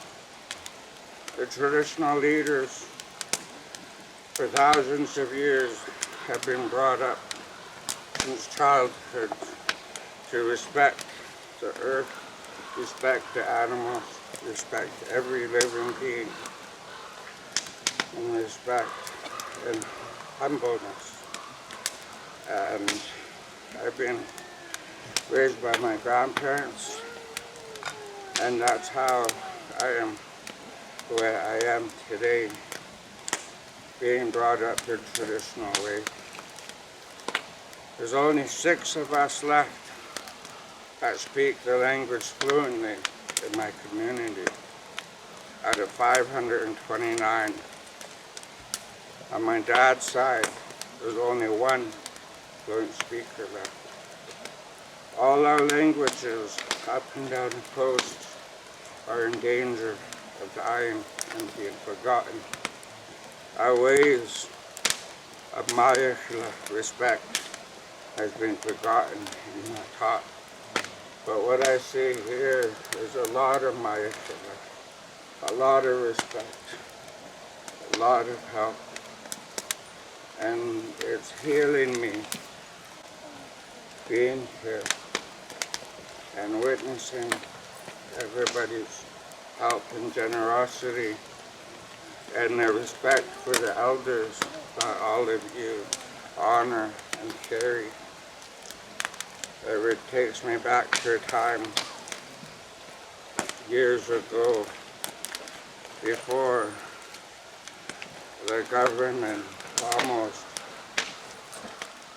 succeeded on eliminating us. The goal of the government less than 100 years ago was to kill us all off or make us good servants for the Queen.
There isn't that much to say, actually. We all know why we are here. We want truth and reconciliation within our Indigenous brothers and sisters. We want land back for them and for their future generations so that they can thrive. We want to decolonize within ourselves so that we can create a future where all peoples work together for the benefit of all. And that's what we've learned on these blockades. That's what we're going to be teaching our children and our children's children. Hopefully we can save this and keep this rainforest intact and convince the rest of the world of its importance, and that may spread around the globe, and that there may be people like all of the blockaders here rushing to save these last forests for our mother and for our children's children's children's children's children. How's it going? Everyone's doing all right?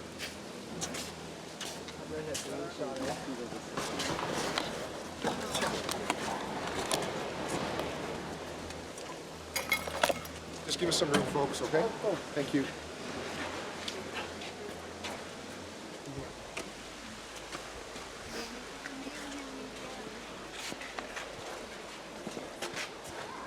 Go ahead. Well, I just think that how symbolic this is of the genocide that has been perpetrated on our Indigenous people since 1600 or so. This is the tail end of it. Okay, so we have Whale Tail, a matriarch of a nation so small. We, the society now, the RCMP, has deemed it necessary, important to attack a matriarch of a nation of 300 people. What is going on here? Well, this is what's going on. This is genocide. This is genocide before your very eyes. People of the world, people of Canada, have a good look. A matriarch is chaining herself to a bridge in order to save the forest. And where are we? Is she the only one who cares about the forest? Are they the only ones who care about the forest? I care more about the matriarch who is actually being attacked, assaulted in her own land, on her own soil. What's genocide if not this moment right now? So don't talk to me about reconciliation.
This side of the story is that no treaty was signed, ever.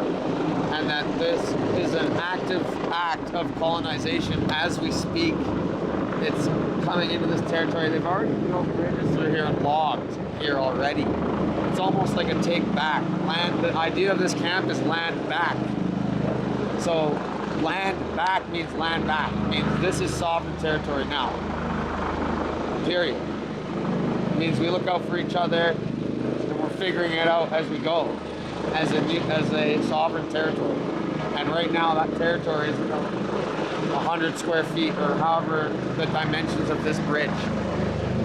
But it needs to be the whole area. And that's what we're going to fight for, is that sovereignty of Fairy Creek. Not just here, but all.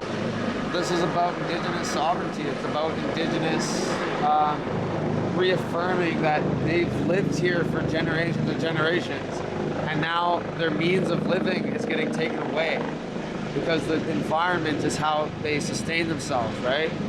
We live off of the earth. The earth, there's berries, there's trees, that the whole ecosystem is interconnected. And so when you destroy and cut down what is literally allowing you to live, that's a problem, right? Like it's cruel. It's wrong, it's not right.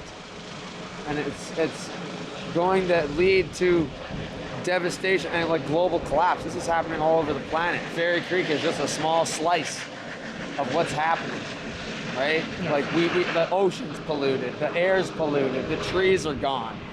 The soil is being fertilized, over-fertilized. Like there's droughts, there's so many problems. And now is the time where we have to think about how we think about moving on and going away from a system that is based on perpetual growth. See what I'm saying? Yes. Like our idea of capitalism and always having growth come out of it and always having that product to ship and to buy, and because those trees and the environment is one connected system. And when we destroy our fundamental system that's keeping a human race alive, we're going to destroy the human race. And that's why we have to stand. We have to be here. It's a moral obligation. It's not even a choice. It's an obligation. Period. I understand. Yeah. Okay. Well, thank you very much for your time. Yeah, you're welcome. I appreciate it. Yeah. WSÁNEĆ was literally founded and created to remove and kill and extinguish Indigenous peoples, and there's no fucking way I'm going to 15 years. Young people reclaiming their identity, yes. And it's not, it's not coming super fast. It's coming at the pace that they're ready to receive it.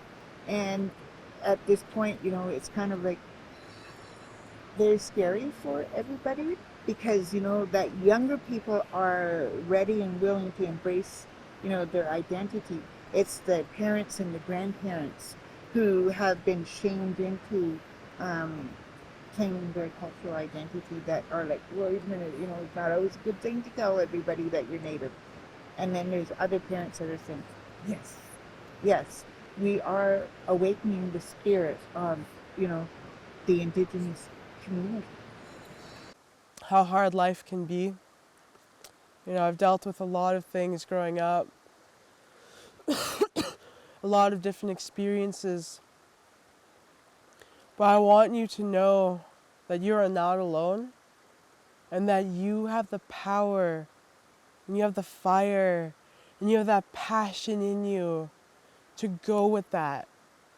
Because your love, your light, your brightness, your creativity, your knowledge, your whatever it is, you are the change. You are the power and you are the future. And life is hard, but always remember to live with love, to walk with love. Each step that you take, think of the person, think of somebody else, and think of how they're doing, to act with compassion and empathy. Because not everyone is doing well on the inside.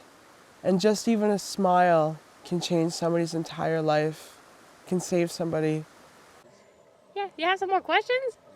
Yeah, if you can leave a message to the children of the world 100 years from now, what will be your message? Listen to your mom, y'all. Please. And if you can give them a time capsule, what will you put into the time capsule? Time capsule? Yeah. Like to go back in time? Yeah.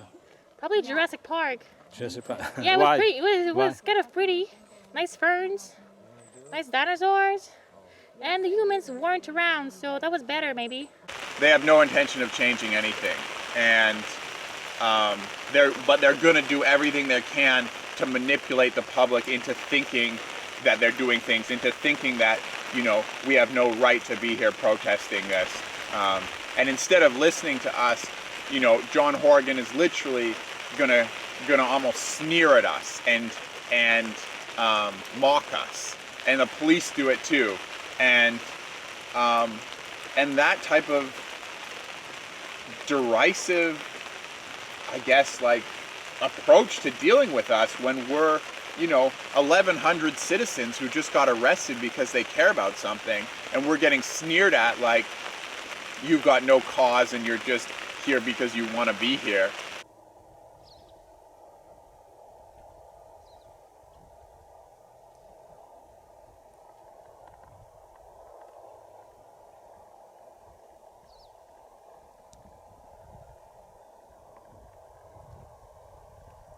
We're not here just to save a forest. We're here to save the future. It's human beings that we're trying to protect, and that's what people don't understand. They look at us as tree huggers and hippies in the forest, but really, we're on the front lines protecting our future as the human race. Deep waters, I can feel it in my body, I can feel it in my soul. Hey ya, hey ya, hey ya, hey ya, hey ya, hey ya, hey ya, ho. Hey ya, hey ya, hey ya, hey ya, hey ya, hey ya, hey ya, ho. Hey ya, hey ya, hey ya, hey ya, hey ya, hey ya, hey ya, ho. Tall trees, warm fire, strong can feel it in my body. I can feel it in my soul.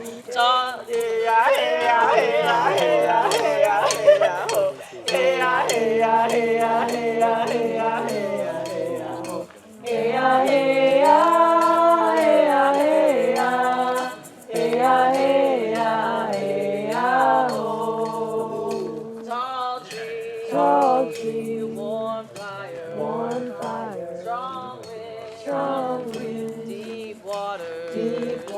I can feel it in my body. I can feel it in my soul. Hey ya, hey ya, hey ya, hey ya, hey ya, hey ya, hey ya. Hey ya, hey ya, hey ya, hey ya, hey ya, hey ya, hey ya. Hey ya, hey ya, hey ya, hey ya, hey ya, hey ya, hey ya, ho.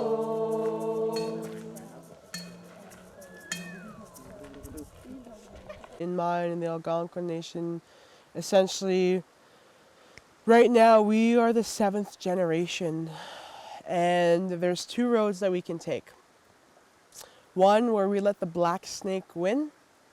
The black snake, essentially compiles up to being greed, oil, pipelines, deforestation of old growth, anything that has to do with the destruction of the land. If we go that way, that is the entire destruction of our civilization. But if we come together and we take that other path and we unite, we essentially will be starting an entirely new civilization, because we are going against the black snake and we are killing it and cutting off its head so that it may not come back. And with that, as we light the 8th fire, we light peace, love, and light. We light it for the future.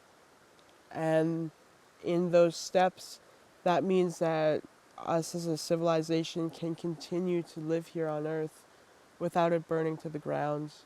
Because if we keep going in the way that we're going with the destruction, the deforestation, the oil, the pipeline, the racism, all of that toxic energy, that is going to be the destruction. And an injunction against old-growth logging blockades on southern Vancouver Island, writing that the actions of RCMP officers have put the court's reputation at risk. All right. Justice Douglas Thompson handed his decision down Tuesday, writing that it is not just and equitable in all the circumstances of the case to grant TLC Silk Products Limited's request for an extended injunction order against protests blocking the forestry company's access to its tenure in the Fairy Creek watershed area of north of Port Renfrew. Thompson said he acknowledged that allowing the injunction to expire would cause serious harm to the company's interests and to the rule of law. On the other hand, methods of enforcement of the court's order have led to serious and substantial infringement of civil liberties, including impairment of the freedom of the press to a marked degree, Thompson said. And enforcement has been carried out by police officers rendered anonymous to the protesters, many of these police officers wearing thin blue line badges. All this has been done in the name of enforcing this court's order. He wrote that the factors in favor of extending the injunction are outweighed by the public interest in protecting the court from the risk of further depreciation of its reputation. To date, police have made more than 1,000 arrests in connection with their enforcement of the 6-month interlocutory injunction order. The order was first granted in April, prohibiting protesters from blocking logging routes or interfering with road construction and timber harvest. Teal Cedar had asked for a 12-month extension, but Thompson's decision means the injunction expires at 4 p.m. Tuesday. In 20 minutes. 20 minutes from now. Yeah! Okay, I'm gonna go tell them up there. I've been up, but yeah.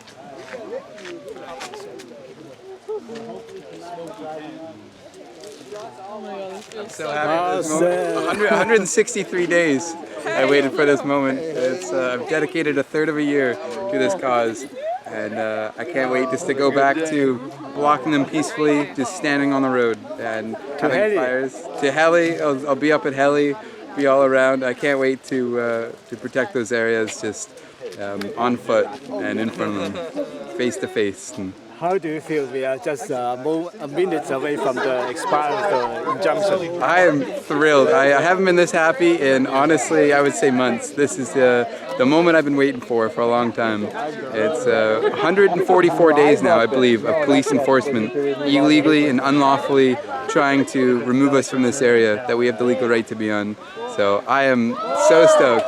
3, 2, 1!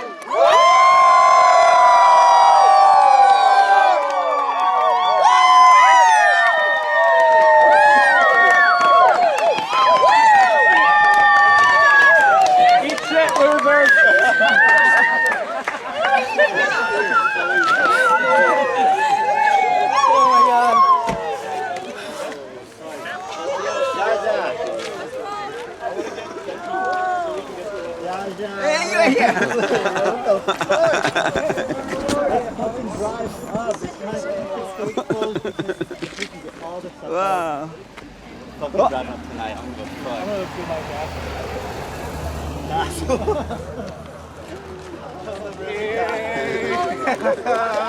I thought I was gonna have to hike up the yellow in time. How do you feel? So good. I'm so grateful. Oh my gosh! Yeah. Speechless. So happy. I'm so happy you're here for this. Oh my gosh! Oh my gosh! Oh. Yeah.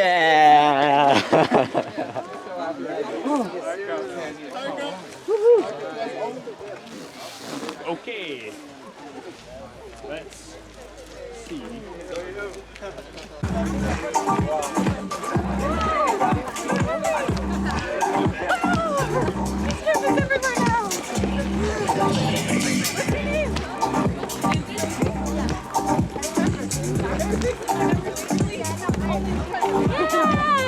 Just in time.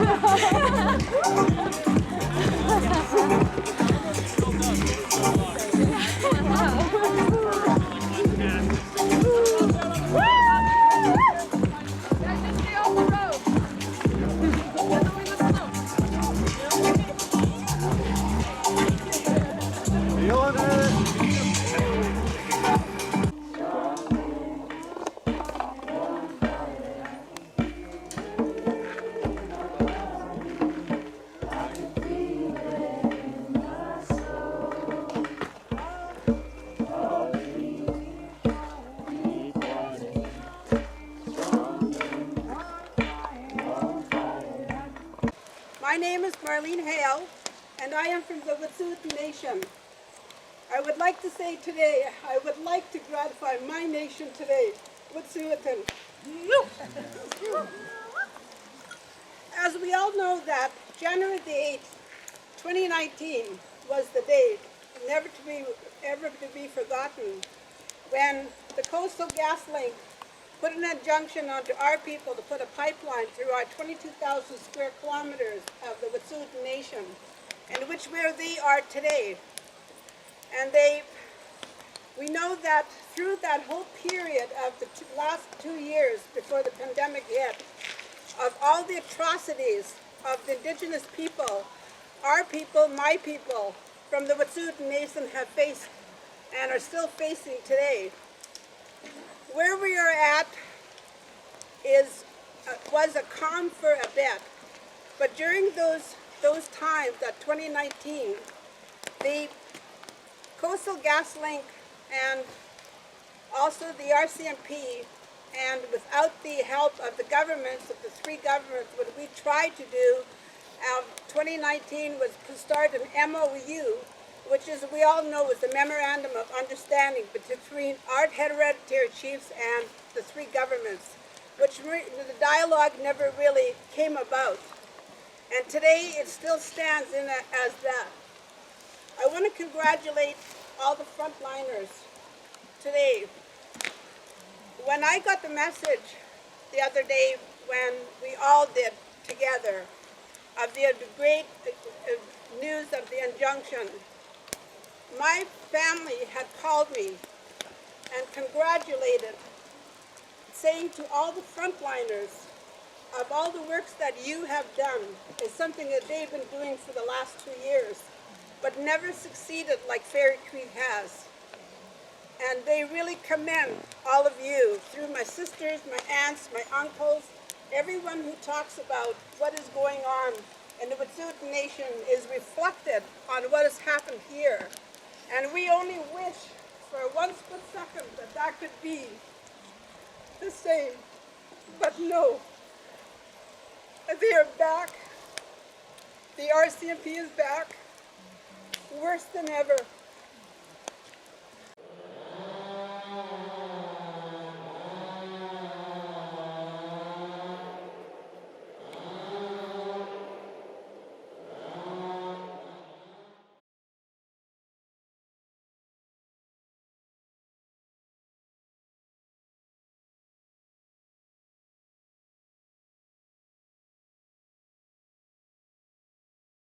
I'm here with a crew of Canadian Union of Postal Workers from the Pacific region, and we're here to support and in solidarity of the actions at Fairy Creek. As a union, we are against the arrests of peaceful protesters that have been here to protect the last just over 2% of our productive rainforest here in BC, and this is it.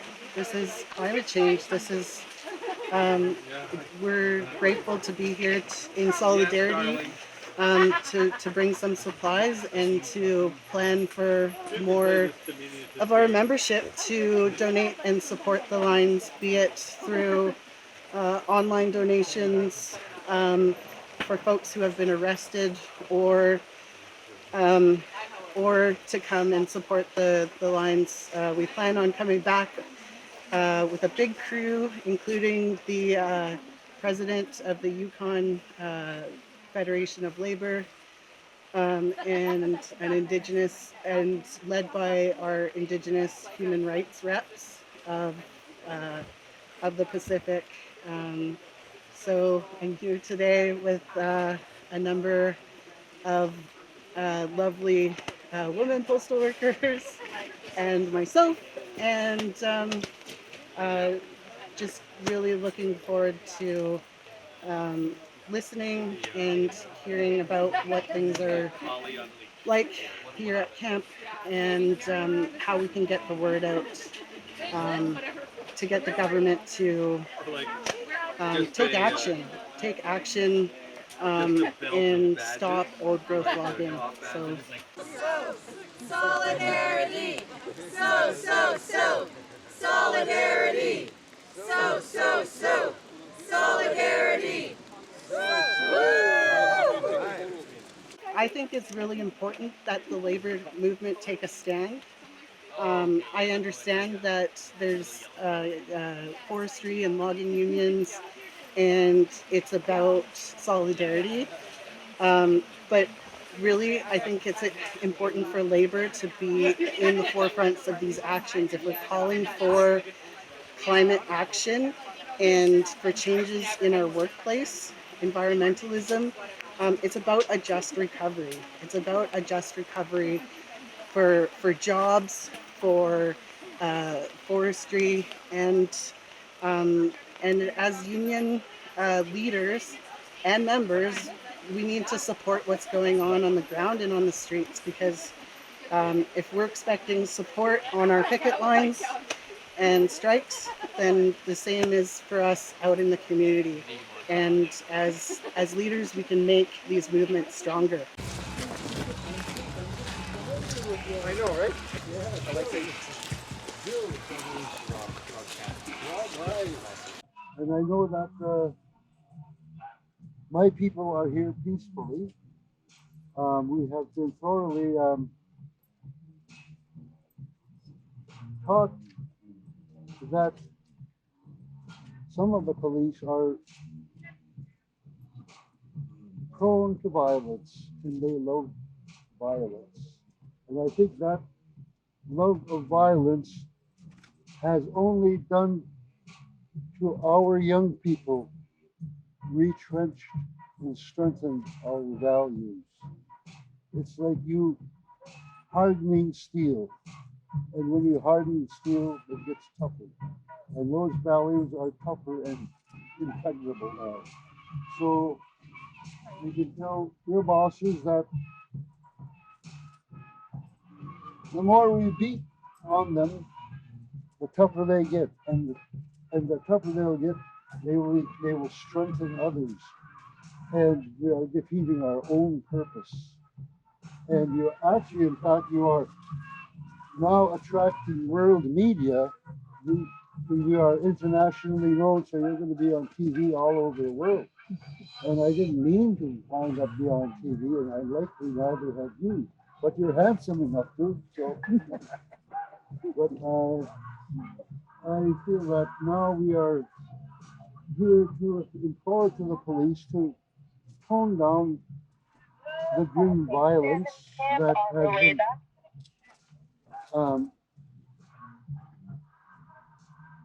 well, I think sort of unintentionally by the people who were ordered to do the violence.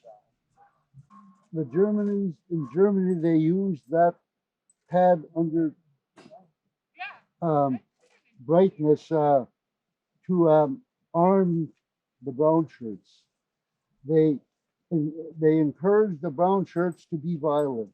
Then they made them into racist people. Then they put them in the police force. That made a violent police state.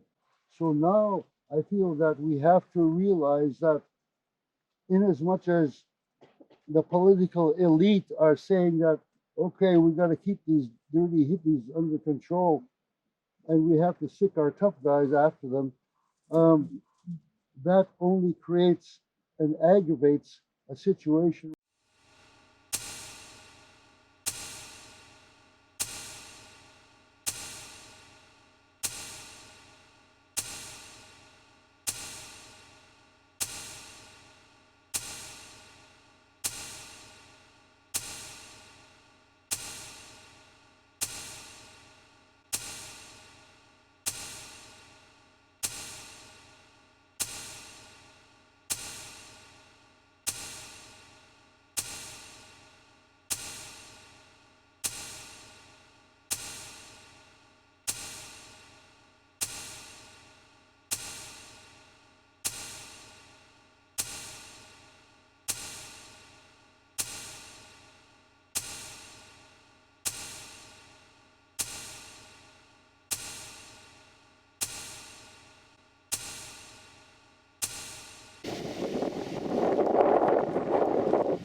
Save the old growth. Save the old growth.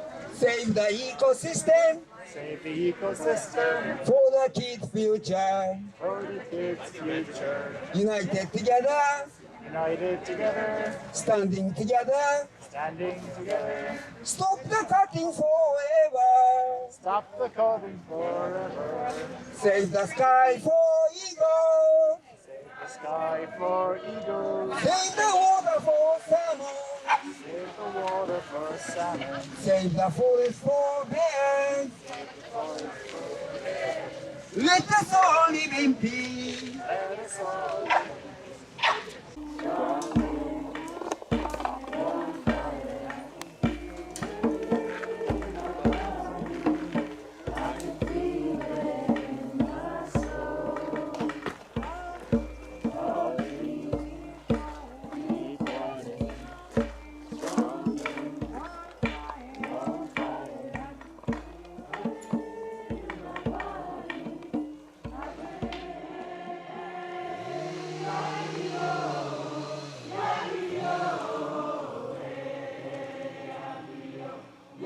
Yo